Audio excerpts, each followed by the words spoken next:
क्यों आई वू लिन और उसके दोस्त के बीच दूरियां? क्या फे फे बच पाएगी वू लिन के प्रोटेक्शन से? हाय, वेलकम टू आवर चैनल। आज मैं आपको आयरन प्रोटेक्टर नामक एक चीनी एक्शन फिल्म का रिकैप देने जा रही हूँ। वीडियो आखिर तक एंजॉय करें। वू लिन नामक एक मार्शल आर्ट एक्सपर्ट एक प्राचीन चीनी कबीले का सक्सेसर है जिसे आयरन फीट कहा जाता है। वो सालों में पहली बार किसी बड़े शहर में आया है। अचानक पीछा करने वाले गैंगस्टरों का एक समूह एक बच्चे से टकराता है और उसकी आइसक्रीम गिरा देता है। उसकी मदद करने के लिए वू लिन पुरुषों की तलाश में जाता है और उनसे एक गली में मिलता है। उन्होंने उस व्यक्ति को ढूंढ लिया है जिसका वे पीछा कर रहे थे और उसे मारने वाले हैं।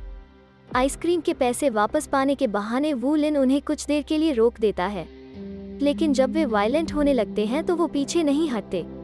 वो अपने दम पर एक दर्जन गैंगस्टरों का सामना करता है जिसमें कुंग फू का बेहतरीन हुनर जाता है। लड़ाई के अंत तक वो अकेला खड़ा होता है। जिस आदमी की जान उसने बचाई वो जिया शान नाम का एक धनी व्यापारी है।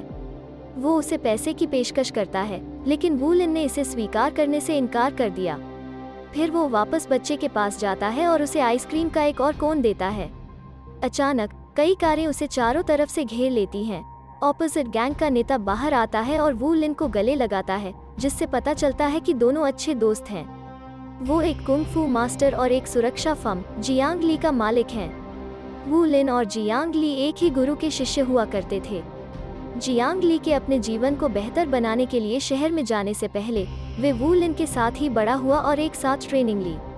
उसने वर्षों में बहुत पैसा और प्रसिद्धि अर्जित की है, लेकिन रास्ते में अपने गुरु के सिद्धांतों को भूल गया है। जब वे बात करते हैं तो हमें पता चलता है कि जियांग ली ने अपने दम पर गांव नहीं छोड़ा। उन्होंने अभ्यास के दौरान एक बहुत बड़ी गलती की और मास्टर ने उसे बाहर कर दिया। गुरु का मानना कि वो कुंग फू जैसी पवित्र कला सीखने के योग्य नहीं था। वर्तमान में वू लिन गुरु की राख को बाहर निकालता है, जिससे पता चलता है कि उनका निधन हो गया। जियांग ली रोते हुए टूट जाता है, फिर भी अपने गुरु के लिए प्यार से भर जाता है। अगले दिन वे जियांग ली के ट्रेनिंग सेंटर जाते हैं। सुरक्षा जांच के दौरान वू लिन को अपने जूते हटाने के लिए कहा जाता है क्योंकि वे मेटल के बने होते हैं। जियांग ली उनके पीछे के इतिहास को जानता है, इसलिए वो उन्हें बिना उतारे ही अंदर आने देता है। बिजनेसमैन जिया शान अपनी बेटी के लिए बॉडीगार्ड रखने जियांग ली के पास आया है। जियांग ली उसे अपने आदमियों की ताकत दिखाता है, लेकिन जिया शान वू लिन को काम पर रखने में दिलचस्पी दिखाता है। वू लिन ऐसा करने के लिए सहमत है क्योंकि मास्टर की शिक्षाओं में से एक ने कहा कि प्रोटेक्टर एम्प्लॉयर की रक्षा के लिए अपनी शक्ति में कुछ भी करेगा। अगली सुबह वू लिन जिया शान की बिगड़ल बेटी फेई फेई से मिलता है।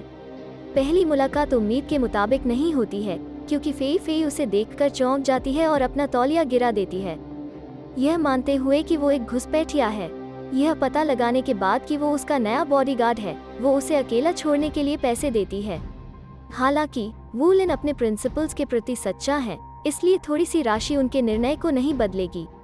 अंतिम उपाय के रूप में फेई फेई उसे नकली बंदूक से धमकाती है, लेकिन वू लिन बिल्कुल भी प्रतिक्रिया नहीं देता है। उस दिन बाद में दोनों मॉल गए। फेई फेई अनिच्छा से इधर उधर घूमती है, जबकि वू लिन वो हर जगह उसका पीछा करता है। फिर वो देखती है कि दुष्टों का एक समूह एक लड़की को परेशान कर रहा है। वो आत्मविश्वास से समूह के नेता के पास जाती है और उसे चेहरे पर थप्पड़ मारती है। जब आदमी उत्तेजित होता है तो वो झूठ बोलती है कि वू लिन ने उसे ऐसा करने के लिए कहा था। ठग वू लिन को पीटने वाले होते हैं जब वो दावा करता है कि वो नहीं जानता कि फेई फेई कौन है। जब वे उस पर विश्वास करते हैं और उसे सबक सिखाने के लिए उसका पीछा करना शुरू करते हैं तो उसका प्लान उसी पर बैकफायर हो जाता है। वू लिन देखता है कि वे उसे मॉल के चारों ओर दौड़ा रहे हैं, लेकिन अंत में वो उसकी मदद करने का फैसला करता है और ठगों से माफी मंगवाता है। रात में वू लिन सपने देखता है कि उसके पिता उसे एक चट्टान से फेंक रहे हैं। यह पता चलता है कि उसे वास्तविक जीवन में भी ऐसा ही अनुभव हुआ है। जब वो केवल 7 वर्ष का था, उसके करप्ट बिजनेसमैन पिता ने उसे मारने की कोशिश की। कारण अभी भी वू लिन के लिए अननोन है, लेकिन उसे याद है कि उसके पिता ने उसे एक चट्टान से फेंकने से पहले कहा था, सफलता के लिए बलिदान की आवश्यकता होती है। फिर हमारा परिचय मिस्टर फू नाम के एक गैंगस्टर से होता है।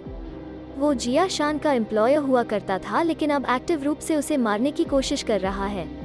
जिया शान को हर आपराधिक गतिविधि के बारे में जानकारी है जिसका फू हिस्सा रहा है, इसलिए गैंगस्टर उसे जल्द से जल्द मारना चाहता है। एक भरोसेमंद ज्योतिषी का दावा है कि फू का अंत निकट है। हालांकि वो आदमी फू के साथ कई दशकों से काम कर रहा है, लेकिन वो अपमानजनक धारणा के कारण उसे गोली मार देता है। अगले दिन वू लिन और फेई फेई एक फैंसी रेस्टोरेंट में जाते हैं। फेई फेई भोजन का आनंद लेती है जबकि वू लिन उसके साथ खड़ा होता है और सभी पर नजर रखता है।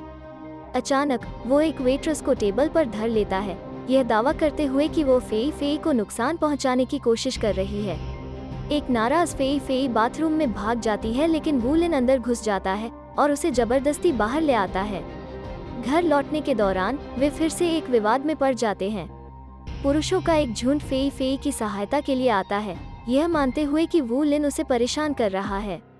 वो भागने का अवसर लेती है, लेकिन उन्हीं वेट्रेस और वेटर द्वारा उसको किडनैप कर लिया जाता है। वू लिन का इंट्यूशन सही साबित हुआ, लेकिन उसके पास जश्न मनाने का समय नहीं है। वो तेजी से कार का पीछा करता है और एक ओवरब्रिज से कूदकर उसके ऊपर चढ़ जाता है। हालांकि वो जल्द ही अपनी पकड़ खो देता है और नीचे गिर जाता है। दूसरी बार वो उस पर कूदने की जहमत नहीं उठाता, बल्कि उसका डटकर सामना करता है। इसे रोकने और नकाबपोश किडनैपर्स से लड़ने के बाद वो फेई फेई के साथ भागने में सफल हो जाता है। जब वे घर पहुंचते हैं, फेई फेई उससे पूछती है कि वो कैसे जानता था कि वेटर और वेट्रेस किडनैपर्स में से एक थे। वू लिन जवाब देते हैं कि उसने बॉडी लैंग्वेज सीखने के लिए खुद को ट्रेन किया है। एक व्यक्ति झूठ बोल सकता है, लेकिन उनकी हरकतें दिखाती हैं कि वे कितने नर्वस, उत्तेजित या गुस्से में हैं। फेई फेई ने यह भी खुलासा किया कि उसके बड़े होते होते कई बॉडीगार्ड्स रह हो चुके हैं। उसे कभी भी प्राइवेसी और पसंद की चीजें करने की आज़ादी नहीं थी, इसलिए वो सामान्य रूप से सभी बॉडीगार्ड से नफरत करने लगी। अंत में वो कहती है कि वू लिन अन्य लोगों की तरह बुरा नहीं है। बिस्तर पर जाने से पहले फेई फेई अपनी पारिवारिक तस्वीर देखती है और अपनी दिवंगत माँ की याद में रोती है। कहीं और गैंगस्टर फू अपने दाहिने हाथ वाले व्यक्ति को जियांग ली के पास भेजता है। वो आदमी चाहता है कि जियांग ली उन्हें जिया शान को मारने में मदद करे। हालांकि जियांग ली को डाउट है, वो उनकी मदद करने के लिए सहमत है, क्योंकि पता चलता है कि जब वो पहली बार शहर आया था तो मिस्टर फू ने उसे भोजन दिया और बिजनेस शुरू करने में उसकी मदद की। बदले में गैंगस्टर ट्रेन बॉडीगार्ड्स का उपयोग अपने भले के लिए करता है, लेकिन जियांग ली जवाबी कार्रवाई करने के लिए बहुत इंडेटेड महसूस करता है। अगले दिन जियांग ली और वू लिन एक कंस्ट्रक्शन साइट पर मिलते हैं। जियांग ली वास्तविक दुनिया के अपने ज्ञान के बारे में दावा करता है, जिससे वू लिन अनजान है।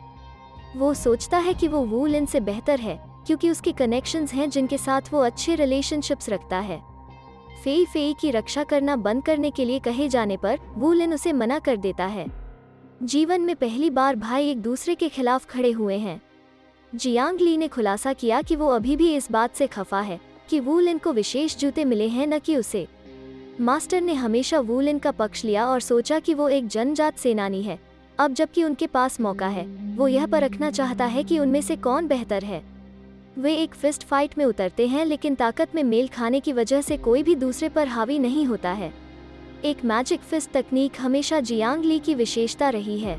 इसका इस्तेमाल करते हुए वो वू लिन को उसकी छाती पर घूंसा मारता है और उसे दीवार पर पटक देता है। अंत में जियांग ली ने घोषणा की कि वे अब भाई नहीं हैं और चले जाता है। मुठभेड़ के बाद वू लिन फेई फेई को एक समुद्र तट के एकांत घर में ले जाता है। वे अपना दिन एक साथ कुंग फू का अभ्यास करते हुए बिताते हैं।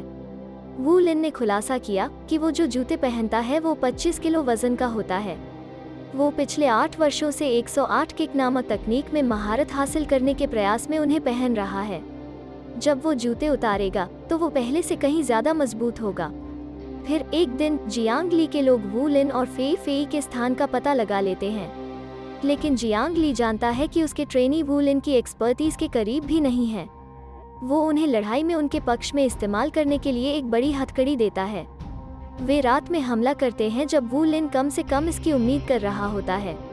कपल जंगल में भाग जाता है, जहां वू लिन घुसपैठियों से लड़ने में बिजी है। मौके का फायदा उठाते हुए 2 अपराधी फेई फेई को किडनैप कर लेते हैं और उसे एक गोदाम में ले आते हैं। वू लिन उनके पीछे पीछे आता है, लेकिन गलती से अपना पैर जाल में फंसा लेता है। अपने पहले से ही भारी पैर से बंधे हथकड़ी के साथ उसे उनसे लड़ने में मुश्किल होती है। फिर भी वो कई आदमियों को हरा देता है और उन्हें कड़ी टक्कर देता है। अंत में वे उसके दोनों पैरों को फंसाते हैं और उसे एक दीवार में पटक देते हैं। कमजोर होने पर एक आदमी उसे घसीटकर पास के खेत में ले जाता है। जियांग ली अपने पूर्व भाई को मौत के कगार पर देखता है और दर्द का एक संकेत महसूस करता है, लेकिन वो इसे गुस्से से दबा देता है। वो वू लिन के पास जाता है और उसकी छाती पर अंतिम मुक्का मारकर उसे मार देता है।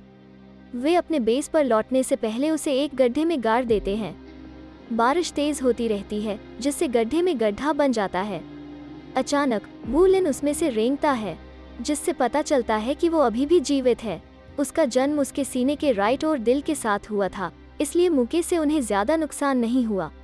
नए सिरे से प्रेरणा के साथ वू लिन घर लौटता है और मेटल के जूते उतार देता है। यह उसे 108 किक तकनीक में महारत हासिल करने का कारण बनता है। फिर वो अपना रूप बदलता है और जियांग ली के ट्रेनिंग सेंटर में जाने से पहले एक सूट पहनता है। जगह की रखवाली कर रहे उसके सैकड़ों ट्रेनी उस पर हमला करते हैं, लेकिन अब अपने पैरों से 50 किलोग्राम वजन के साथ वू लिन इनविंसिबल है। वो केवल रक्षा के लिए अपने हाथों का उपयोग करता है और अपने अद्भुत फुटवर्क से उनमें से कई को बाहर निकाल देता है। अंत में वो रिंग में खड़े होने वाला एकमात्र व्यक्ति है। मुठभेड़ के बाद वो आत्मविश्वास से मिस्टर फू, जियांग ली, फेई फेई और जिया शान के साथ एक कमरे में प्रवेश करता है। फू उससे पूछता है कि क्या वो मरने से नहीं डरता, जिस पर वू लिन जवाब देता है कि सफलता के लिए बलिदान की आवश्यकता होती है। फू हैरान है क्योंकि उसने अपने बेटे को मारने से पहले भी यही बात कही थी। कई साल पहले फू और जिया शान ने पार्टनर के रूप में साथ काम किया था, लेकिन एक बार फू ने जिया शान को पुलिस को पकड़वा दिया था, जिससे उसकी पत्नी ने खुदकुशी कर ली थी। तब से ही जिया शान फू से बदला लेना चाह रहा। फू अपने बेटे वू लिन से बहुत प्यार करता था।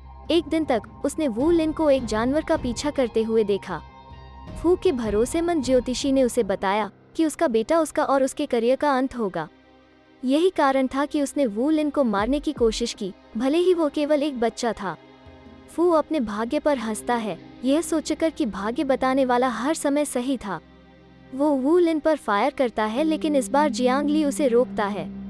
वो फू की इल्लीगल एक्टिविटीज में मोहरा बनकर थक चुका है। वो दावा करता है कि वो वू लिन से लड़ना चाहता है और उसे 108 किक की शक्ति दिखाने का मौका देना चाहता है। वे एक और लड़ाई में शामिल हो जाते हैं जहां जियांग ली का अपर हैंड होता है, क्योंकि उसने ताकत बढ़ाने वाले दस्ताने पहने हुए हैं। जैसे जैसे लड़ाई आगे बढ़ती है, वू लिन धीरे धीरे उस पर हावी होने लगता है। लेकिन जब जियांग ली हारने वाला होता है तो फू उसे गोली मार देता है। अपनी अंतिम सांस के साथ वो वू लिन को लोहे के पैरों वाले कबीले की विरासत को जीने और बनाए रखने के लिए कहता है। अब केवल वू लिन और फू ही जीवित बचे हैं। उसकी मौत को उसके सामने देखकर फू वू लिन को सुधारने की कोशिश करता है, लेकिन उसका प्रयास फेल हो जाता है। वू लिन उस पर हमला करता है, उसके जीवन को समाप्त करने के लिए तैयार है, लेकिन वो उसे अंत में बख्श देता है। उसने हमेशा न्यूट्रल रूप से लड़ाई लड़ी है और राइवल को मारना मालिक के शासन के खिलाफ है। वो फू के लेवल तक नहीं गिरना चाहता है, इसलिए वो उसे उसके बर्बाद बिजनेस के साथ रहने देता है। अंतिम सीन में हम वू लिन को जियांग ली की राख को हवा में फैलाते हुए देखते हैं। तो कैसी लगी आपको हमारी आज की रिकैप वीडियो? हमें कमेंट करके बताएं। इस तरह के और वीडियो के लिए सब्सक्राइब करें, नोटिफिकेशन ऑन करें और चैनल को मदद करने के लिए लाइक करें। देखने के लिए धन्यवाद।